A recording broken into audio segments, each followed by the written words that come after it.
हिंद। जय भीम। मैं नारायण यादव बात कर रहा हूँ मुंबई से। मैं चेंबूर में रहता हूँ। आज हमारा टॉपिक है अपने भारत में और भारत देश स्वतंत्र होने के पहले की परिस्थिति और अभी की परिस्थिति, और ज़मीन का क्या बंटवारा और कैसा हुआ था, ज़मीन कैसी रहती है, इसके बारे में आप लोग को मैं थोड़ा जानकारी देता हूँ। ज़्यादातर गांव वाले ओबीसी और जो गांव में रहने वाले मंदिर वाले और इन लोगों को ये समझने के लिए मैं आपको बताता हूँ। जब से भारत स्वतंत्र नहीं था तब से हर गांव में कम से कम गुरुचरण बोल के 400-500 एकड़ ज़मीन हर गांव को दी जाती थी। ये परंपरा शिवाजी महाराज के पहले से, शिवाजी महाराज के पहले से या शिवाजी महाराज ने शुरू की थी। शिवाजी महाराज ने क्या किया था, क्या महाराष्ट्र में ज़मींदारी ख़त्म की थी, ये किसी कोई बताता नहीं है। महाराष्ट्र में पहली बार वतनदारी बंद करने का काम शिवाजी महाराज ने किया था कि वतनदारी से सामान्य लोगों को उसका भुगतान नहीं मिलता था। इसलिए जब तक शिवाजी महाराज थे, संभाजी महाराज थे, तब तक वतनदारी बंद थी। संभाजी महाराज गुजरने के बाद वतनदारी वापस शुरू हुई।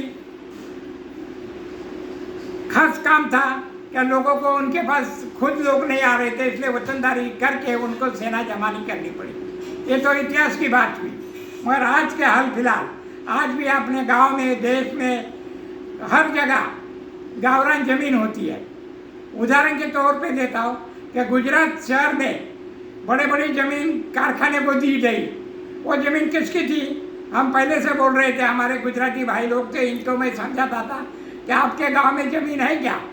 मगर क्या हुआ, क्या वहाँ का जो जातिवादी चक्कर थी, जैन, मारवाड़ी, मुसलमान, एक गांव में एक साथ नहीं होने के वजह से सरकार ने उनकी ज़मीन खारिज कर ली और वो ज़मीन पूरी फैक्ट्री वालों को दे दी। ऐसा काम उन्होंने महाराष्ट्र में कम हुआ है।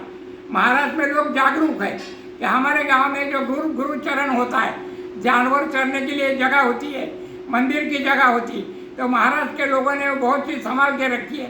थोड़ी बहुत टेक्निकल पॉलिटिकल लोगों ने अपनी ज़मीन लोगों के गले में डाली है, मगर ऐसा कभी नहीं हुआ। पर महाराष्ट्र में एक छोटा कायदा था कि गांव के पंचायत एक साथ आके वो ज़मीन बेचने का थोड़ा कायदा था महाराष्ट्र में। ऐसी ज़मीनें बहुत लोगों ने खरीद के रख दी है। ऐसी पूना, पनवेल सब जगह थोड़ा बहुत हुआ है। मगर लोगों को याद होना चाहिए कि गांव में अपने हर आदमी की ज़मीन होती है। वो गांव की ज़मीन होती है, बैकवर्ड लोगों की होती है, मंदिर वाले की होती है, मस्जिद वाले की होती है और घास वाले की होती है। ऐसी 400, 300, 500 एकड़ ज़मीन हर गांव में होती है और वह अपने लोगों को पता नहीं रहता है। और पॉलिटिकल लोगों को पता होती है तो पॉलिटिकल बताता है ये ज़मीन सरकारी है। एक्चुअली ये ज़मीन सरकारी नहीं होती है, ये ज़मीन गांव की होती है। और गांव का बड़ा आदमी गांव वालों को समझा नहीं पाता है, ना समझाने की कोशिश करता है। और गांव में जो होशियार लोग भी होते हैं तो उसी आदमी के आगे पीछे दौड़ते हैं, तो वो पूरी गांव की ज़मीन वो सरकार, उधर का एमएलए, खासदार किसी बहाने से हड़प कर लेता है। तो बंधुओं, बैकवर्ड लोग या कोई भी समाज का लोग हो, अपने गांव में जो ज़मीन रहती है, पढ़े लिखे लोगों ने कागज़ निकाल के अपनी ज़मीन कहाँ गई है इसका तलाश करना जरूरी है। भारत में हर जगह ज़मीन है।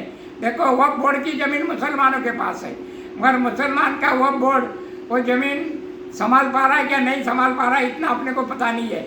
मगर ज़मीन हजारों एकड़ में पड़ी हुई है, ना उसका सामाजिक उपयोग होता है, ना मुस्लिम समाज करता है। सरकार के पॉलिटिकल लोग को ज़मीन को हड़प करने की कोशिश करते हैं, वो देखना उनका काम है।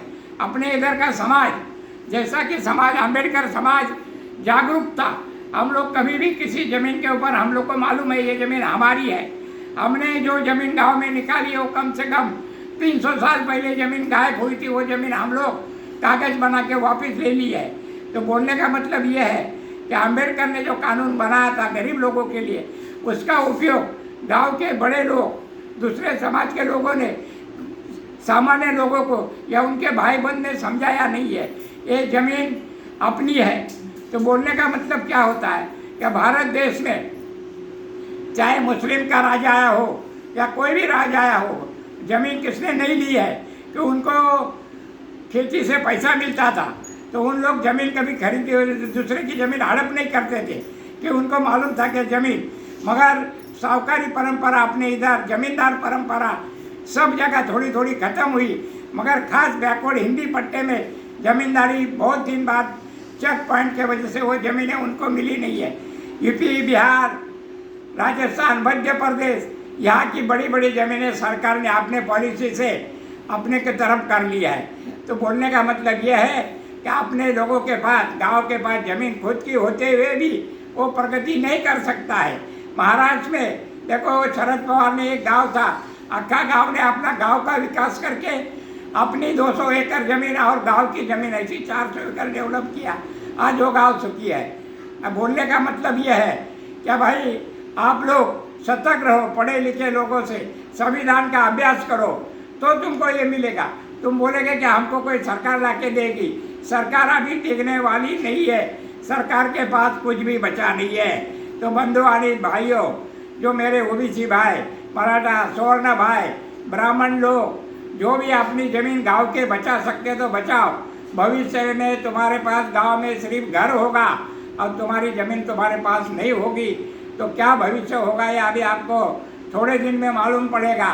क्यों? अपने इधर अभी टेक्निकल चालाक लोगों का राज आया है, तुम्हारे लोगों का राज नहीं है।